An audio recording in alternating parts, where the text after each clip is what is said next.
ကျွန်တော်တို့နေ့စဉ်သုံးနေတဲ့အင်တာနက်ဟာရေခဲတောင်တစ်ခုဆိုရင် Surface Web ဆိုတာရေပေါ်ပေါ်နေတဲ့ထိပ်ဖျားလေးပါအောက်ခြေကအမှောင်တူအဲ့ဒါ Dark Web ပါပဲဒီနေ့မှာတော့ Dark Web ပေါ်မှာတကယ်ဖြစ်ပျက်ခဲ့တဲ့လူတီနေပြီးရင်တုံစရာကောင်းတဲ့ဖြစ်ရမှန်အကြောင်းကိုတင်ဆက်ပေးသွားမှာပါ Presented by Consunchar 2017 ခုနှစ်မှာ Ross Albright ဆိုသူဟာမှောင်ခိုဈေးကွက်ကြီးကို Dark Web ပေါ်မှာစတင်ခဲ့ပါတယ်ပထမတော့လွတ်လပ်စွာကုန်သွယ်ဖို့လို့ကြွေးကြော်ခဲ့ပေမဲ့မကြာမီမှာပဲအဲ့ဒီနေရာဟာမူရစ်ဆေးဝါးတွေတရားမဝင်လက်နက်တွေနဲ့ငှားရမ်းလူတက်သမားတွေခြေရှုပ်ရာနေရာတခုဖြစ်လာခဲ့ပါတယ်။ပိုပြီးကြောက်စရာကောင်းတာက FBI က Ross ကိုဖမ်းဆီးလိုက်တဲ့အခါသူ့ရဲ့ encrypted chat တွေထဲမှာ website ကိုချင်းချောက်သူတွေကိုအပြတ်ရှင်းဖို့ငှားရမ်းခဲ့တဲ့လူတက်သမားတွေနဲ့စာချုပ်တွေကိုပါရှာတွေ့ခဲ့တာပါ။တင်အခုကြည့်နေတဲ့ Screen မျက်နှာပြင်တွေရဲ့နောက်ွယ်မှာတော့လူတစ်ယောက်ရဲ့အတက်ကို Bitcoin လေးနဲ့ဈေးဆက်နေကြတာပါ။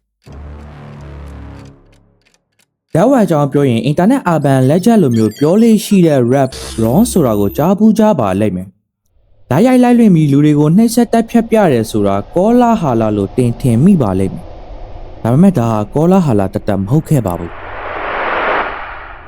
2015ခုနှစ်မှာဖန်စီရမိခဲ့တဲ့ Peter Shelley ရဲ့ No Limit Fan ဆိုတဲ့ website ဟာဒါကိုတက်တည်ပြခဲ့ပါတယ်။ပတ်စံပေးနိုင်တဲ့သုံးစွဲသူတွေအတွက်ကလေးငယ်တွေကိုလှုပ်ဝက်နေရာတွေမှာရဲရဲဆက်ဆက်နှိပ်စက်ထားတဲ့ဗီဒီယိုတွေကိုရောင်းချခဲ့တာပါ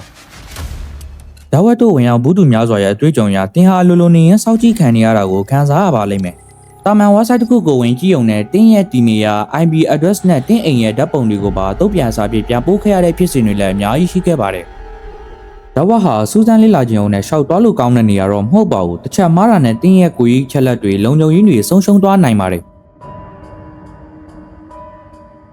ဒီကနေ့ဗီဒီယိုလေးကိုလည်းသဘောကျရင် like ရင် share လေးလုပ်ပေးခဲ့ပါဦး။အပန်းမကြည့်ရင် YouTube channel ကိုပါ subscribe လုပ်ပေးဖို့တောင်းဆိုချင်ပါတယ်။နောက်ထပ်ဆက်လို့ရှားစရာဗီဒီယိုတွေမှာပြန်တွေ့ပါမယ်။အဆုံးထိ like ပါကြည့်ရှုနားဆင်ပေးကြတဲ့ viewer တယောက်ချင်းစီတိုင်းကိုလည်းစောက်ရန်ကျေးဇူးတင်ပါတယ်။